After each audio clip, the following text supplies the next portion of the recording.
கோவை தொண்டாமுத்தூர் பகுதியில் ஓனாப்பாளையத்தில் உள்ள தோட்டத்தில் அமைந்துள்ள வீட்டினுள் புகுந்த சிறுத்தையானது வீட்டின் முன்பு கட்டிவைக்கப்பட்டிருந்த 4 ஆடுகளை கடித்துக் கொன்றது. இதனால் அப்பகுதி பொதுமக்களிடையே அச்சத்தை ஏற்படுத்தியுள்ளது. சம்பவ இடத்திற்கு விரைந்து சென்ற வனத்துறை அதிகாரிகள் கூண்டு வைத்து சிறுத்தையை பிடிக்க நடவடிக்கை எடுத்து வருகின்றனர்.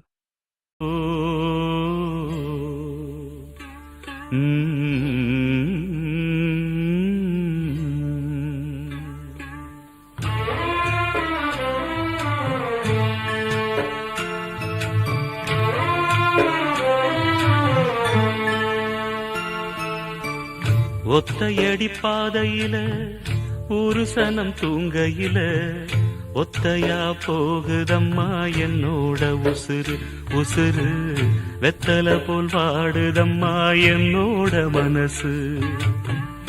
ஒத்தையடி பாதையில ஒரு சனம் தூங்கையில ஒத்தையா போகுதம்மா என்னோட உசுறு உசுறு வெத்தல போல் வாடுதம்மா என்னோட மனசு.